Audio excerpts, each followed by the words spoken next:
In this video, we are going to explore many different brush techniques. So we will see how to hold your pencil, how to apply your color properly on your support, how to create some nice effect with your brushes, and how to have the right texture on your palette with the right amount of medium before applying the painting on your support. So these are very fundamentals, and I will show you what are the things to do and what are the things not to do. So get your brush and let's get started.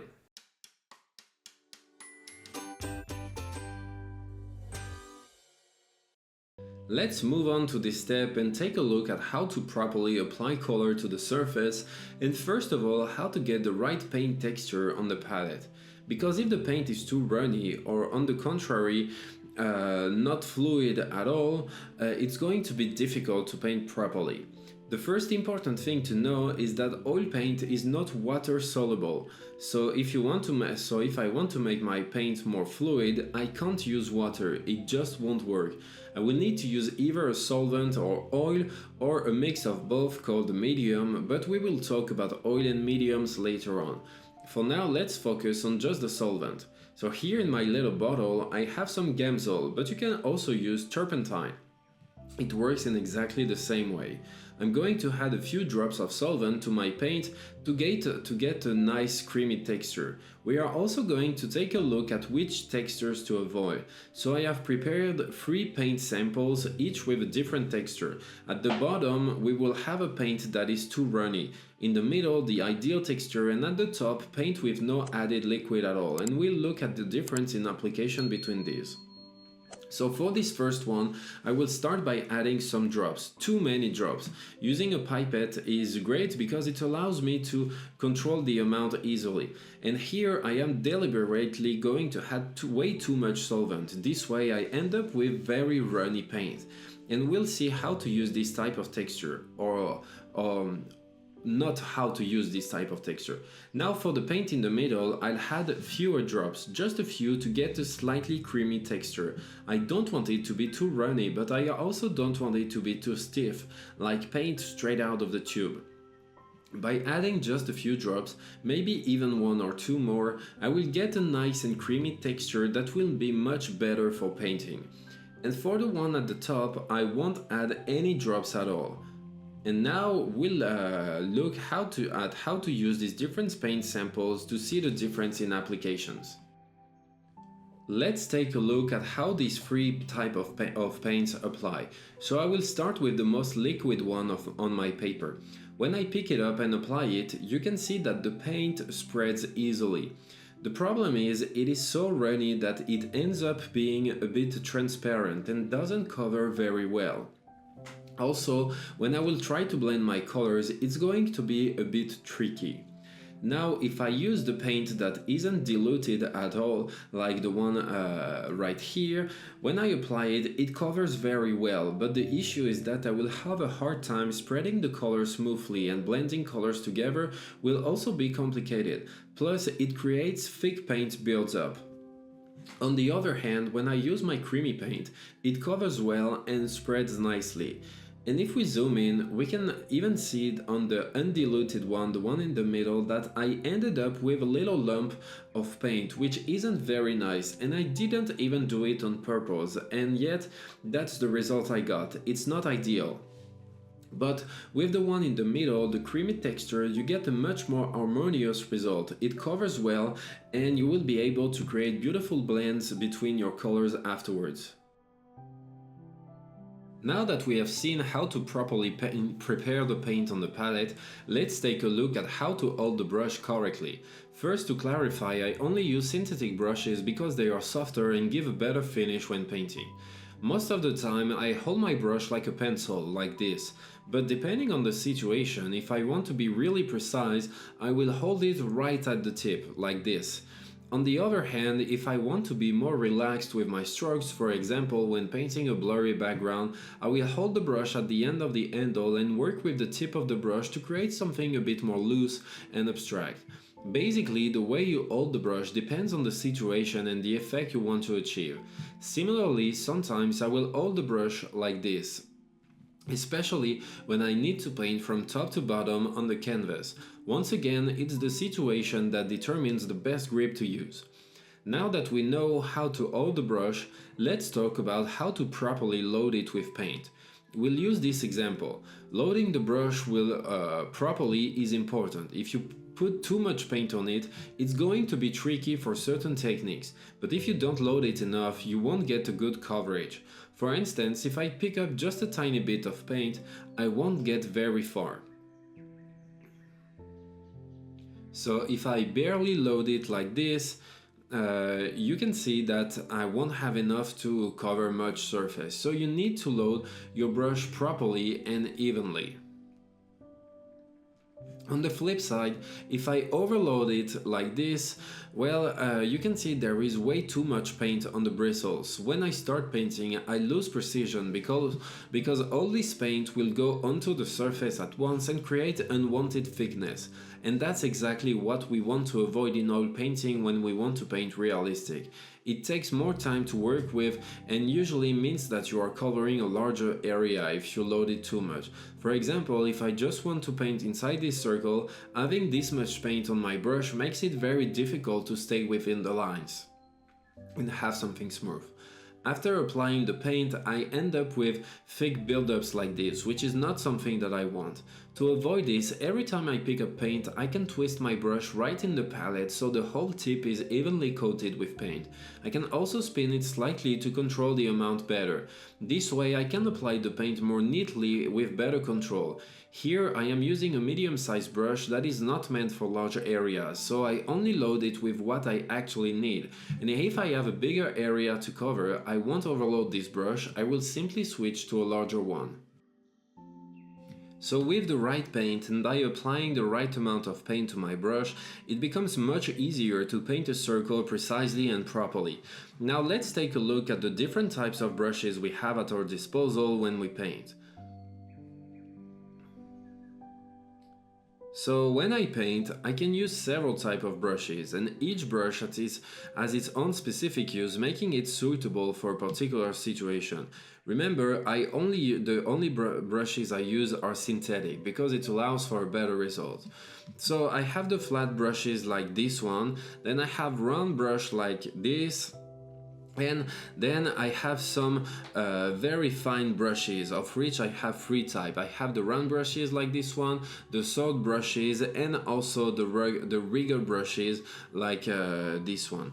And so these are the different categories of brushes I use, but within each categories I have several brushes.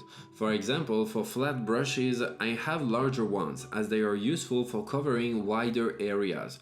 It's the same for round brushes. I have them in different sizes as well. I would say it is also important to have several because it saves you from constantly washing your brush. You can just switch to another one when you need to paint a different color area. Now, how do you apply paint with your brush? This is also very important. So when I apply paint, I start by loading my brush with the right amount of paint, but above all, what is crucial is that I try to stretch the color as much as possible. That means making sure to use everything that is on my brush and by stretching it properly, achieve a surface where the paint is smooth without thick blobs of paint like we have seen before. And this will be essential later for creating good blends and will really make my work easier. So when I am working on large areas like here, I can afford to take a bit more paint and make sure there is a certain thickness on the brush because I know I'm going to use all of it if the area is large. This flat brush, as you see here, will be especially useful when we want to cover larger areas. For example, for a sky when I am painting a landscape, the background of a still life, or even some elements of the still life that are big, or even for a portrait I can use it. I can also use it, for instance, to paint someone's cheek or to apply a first layer of paint for the air. So the flat brush is a brush that is a very, very useful tool that I use with every painting. With this round brush, I load it with paint, and every time I paint, I also make sure to really stretch the paint as much as possible. For example, here I have my color and I spread it carefully to avoid thick and heavy spots. This applies whether I am using a brush of this size or a larger brush like this other one, which is another round brush. So the goal is always to spread the paint well to avoid brush marks, because brush marks is not something that we want too much when you paint realistically. These brushes are very useful when you want to apply color without getting into too much detail right away. For instance, if I want to paint a cloud, I won't use the flat brush because it would be too imprecise, but with this brush I can still lay down my color with enough control. Likewise, if I want to paint lips, these brushes will allow me to work precisely. For detail brush, I have this one, which I use the same way but for smaller areas. It allows me to work in tight spaces.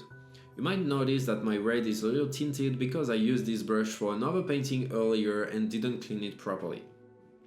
And again, it's the same approach with these small brushes. Now for this one, for the sword brush, I use it mainly for drawing lines. For example, I use it a lot for painting hair or fur. However, I don't use it for the first layer because, as you can see, the line tends to be a bit shaky when I paint directly onto white paper. I prefer to use it for the second layer, painting over the color that's already there and that's still fresh. And it's the same with this rigger brush, which works in the same way. The only difference is that I discovered the sword brush after this one. If I had found the sword brush first, I probably wouldn't have used the rigger brush, this one. But both serve the same purpose. They are great for drawing fine lines. I just find that the sword brush is a bit better. In most of my tutorials though, you will see me using this rigger brush because I had already recorded a lot of videos before I discovered the sword brush. Now let's see how to apply our paint on different shapes. So here we have a large rectangle, some small circle, and an organic shape that I came up with. We are going to see how to apply the paint properly on each of these different elements. So right here we have a fairly large rectangle, so I can use my flat brush. I load it well and with paint, and if I see that I have picked up a bit too much, I just wipe some off. Then I start applying the color, making sure to really stretch it as much as possible. Right here I notice that some paint has built up on the upper part of my brush, so I wipe that off too, then spread the paint while still focusing on stretching it. What I want to avoid is leaving thick marks like this, so I make sure to spread the paint as much as I can. When I get close to the edges, I can use the edge of my brush, the edge being the narrow part of the brush. Up to this point, I have mostly been painting with the flat side, but with the edge, I can pick up a bit of paint, tap it into the area and apply it more precisely. I work like this, and on the side, since the angle is right, I can continue applying my paint while keeping it well stretched. And even with a flat brush, I can still be precise, especially by using the edge like I did before. For example, I'm going to load my brush well with paint, place it along the line, and apply my color while keeping the line as straight as possible. And I can continue and work with the other side of the brush as well. For the lower part, I can paint in the other direction just like this. There's nothing stopping me from painting in either direction, and at the end I make sure that the paint is properly stretched everywhere. Here I have done everything with a flat brush, but if I were working on a subject where I needed extremely precise edges, I probably wouldn't have just used a flat brush. I would have combined several brushes to achieve the best possible precision. Now let's paint these smaller rectangles. To paint them, I need to be fairly precise, definitely more precise than I have been so far. So here I can use a round brush like this one because it allows me to be precise while still covering a fairly large area. So I can start by painting the outline with this brush. As soon as I notice I am running low on paint, that it's no longer gliding smoothly and leaving white spots, I can reload my brush. Then I make sure to go over my area properly. For this rectangle, I think I could have used a slightly larger brush since the area is quite wide. But what we can do, for example, is I can paint the edge with this brush because I need precision, and then fill in the inside with the flat brush to paint it a little bit more quickly. And when I paint with this flat brush, I'm being careful not to overload it with paint, otherwise it will be hard to spread the color evenly, and that works pretty well. Next, we can do the same thing with this other rectangle that is not in the same direction, and this way we can work differently. So here at the bottom, I start by working on the edge of my rectangle again with this round brush, and then I can fill in the inside with the flat brush again.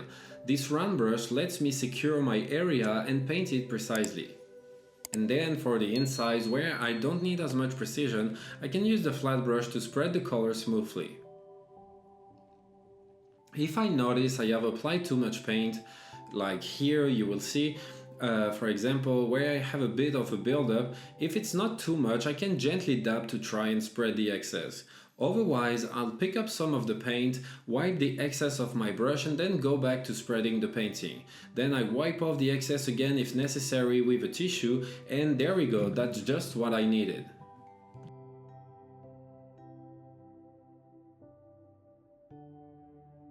Now I am going to work on the small rectangles. Since they are a bit smaller, I will need to be even more precise. I am still using the same brush, but I make sure not to have too much paint on the tip, so I can keep good precision. Then I can spread the color like this, and I will do the same for the other two. Using synthetic brush really helps me avoid visible brush marks. That's often an issue with natural hair brushes, which are usually made from hog bristles. With those brushes, the bristles are stiffer and harder, which tends to leave more visible brush marks.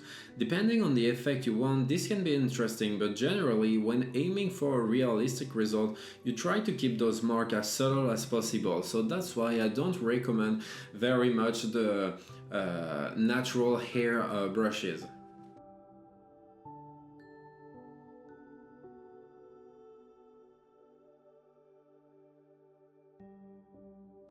If you are enjoying this video, there are dozens more like it waiting for you on my website. You will find complete real-time painting courses where I show every step by step. We explore all the major themes: portraits, the human bodies, landscapes, animals and their textures, and detailed still life. Each demonstration is explained from start to finish, so you can follow along easily and progress at your own pace. You will learn to master color mixing, play with light and bring more life to your paintings. So if you want to go further, click on the link in the description and discover all the painting courses. Otherwise, let's get back to this video.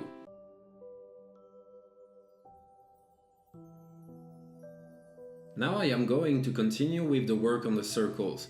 To start, I will once again work on the outline first using this fairly fine brush. Working on the outline really helps me secure my work. Then, when I move on the painting onto the painting the larger area inside, I will be less likely to go over the edges into the neighboring zone because I have this contour that is kind of protecting this area next to it. And when I paint the outline, I really try not to overload the brush because otherwise it creates areas where the paint is a bit too thick and the result doesn't look very nice. For the small circle as well, I use the same brush, but for the larger circle, I painted the inside with the flat brush. And now I can do the same thing for the organic shape here. And once again, I start by painting the outline to secure the area, and then I will move on to filling in the inside. When I paint the outline like this, it is completely normal if I don't get something that is perfectly straight. You can see for the circle or rectangles I've done, the edges aren't 100% straight and there are even some tiny little white spots. And that's perfectly normal. It is due to the texture of the paper or the canvas. Even when painting on very fine-grained surfaces, you still see this effect, but all of that will disappear and I will be able to get a clean and straight edge without those little texture marks once I paint the outline with another color. I never leave the white of the paper or canvas visible because I want the edges to be well painted with no small imperfections like this one. And to achieve this, I cover the outline with another color, either white if I want to keep it light, or as I am going to do now with blue. So now I'm going to paint right next to this organic shape with my blue color. I have added some blue to my palette, ultramarine blue, and now I'm going to start painting all around my element. So I fully load my brush with paint and then I press it down a little on my palette. This way the brush becomes thinner, which makes it easier for me to paint this outline precisely. Next, I apply the blue all around my element, taking my time and making sure to be delicate and precise. I try to make the two colors barely touch so we get a nice clean edge between them.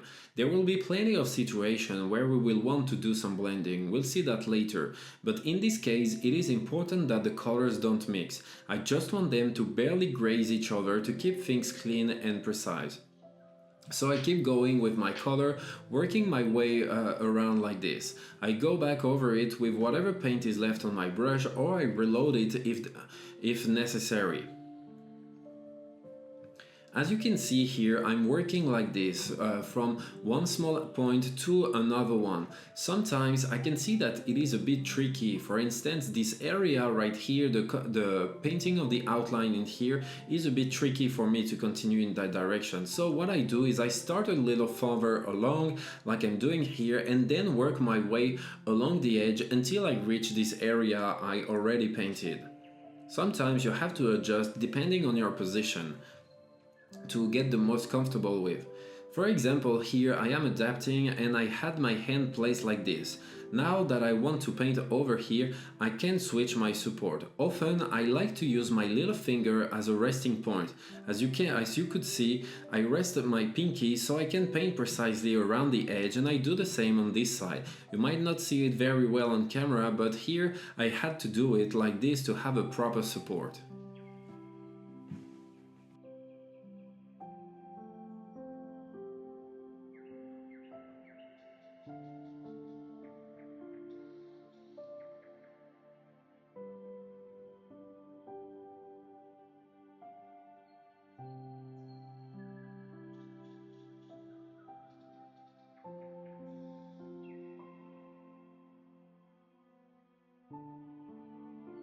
The work I just did with this brush, I can also do it with a flat brush. So here I load the brush with a bit of paint and I also flatten it on my palette to get a thinner edge that will help me to be more precise.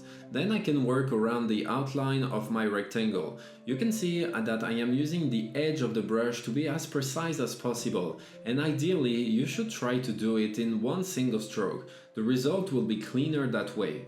That said, this isn't necessarily the brush I would recommend for painting outlines. I would generally go for something finer to get better precision. But sometimes, depending on the situation, it can work, it is doable. Now my advice is to practice this and repeat the exercise on all the shapes we have worked on, going over the outlines again, just like we have done here, but with all the shapes. I have added some white to my palette. Now let's say I want to lighten some area of my circle. What I can do is mix some white with a bit of red. I take just a small amount of red and then I can paint over the surface.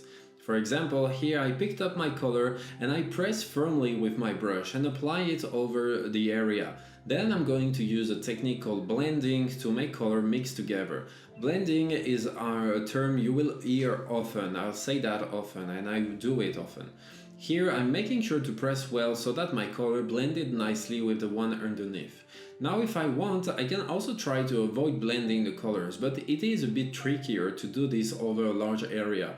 On small sections though, it works well. For example, if I want to add just a small highlight, I can pick up some white and instead of pressing like before, I gently lay it down. I am really very light with the brush. And I will need to reload the brush more often because I am depositing quite a bit of paint each time, and naturally this creates a bit of texture as well. I often use this technique. For example, when painting leaves and I want to add a highlight, a very bright spot, I need to apply a lighter color over a dark tone, and so I have to do this kind of technique. And you can see here, by just laying down the paint with the tip of the brush, I am able to make this area lighter. And as expected, it is slightly thicker in this spot. What matters here is the pressure you apply with your brush.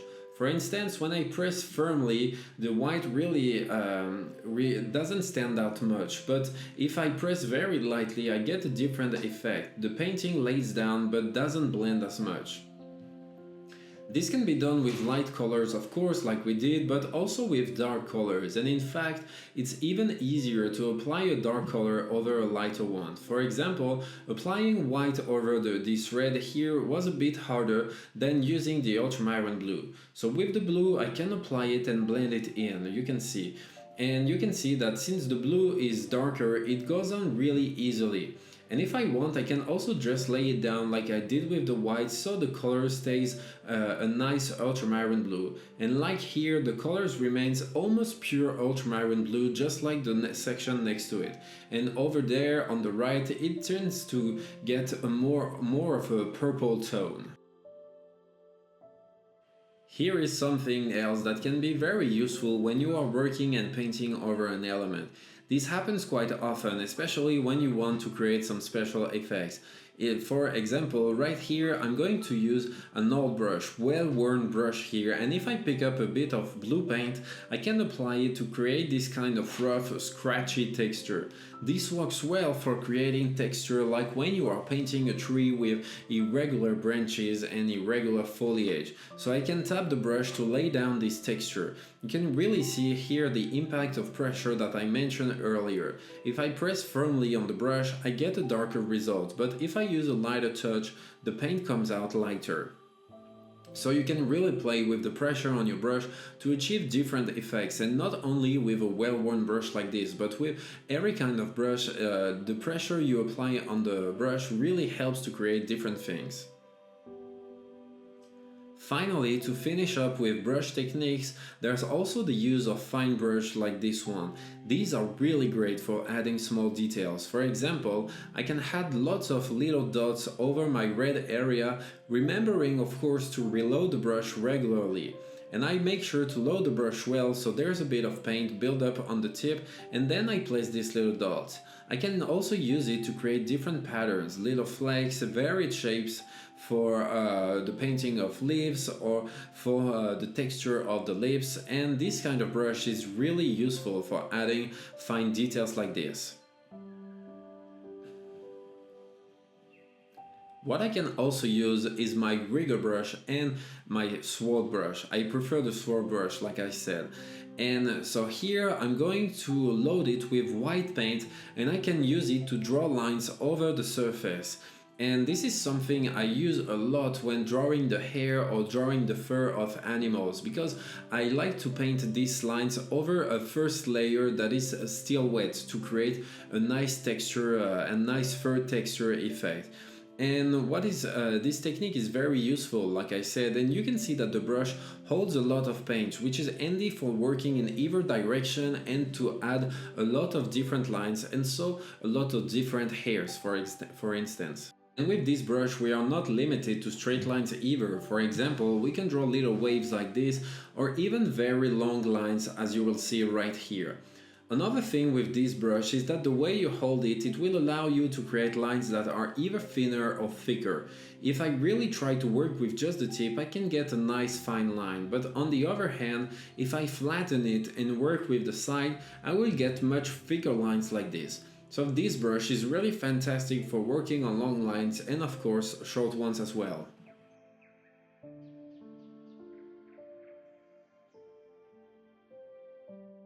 So that's it for this part. I hope you took the time to practice all these techniques showed in this video. Now I have an extra challenge for you.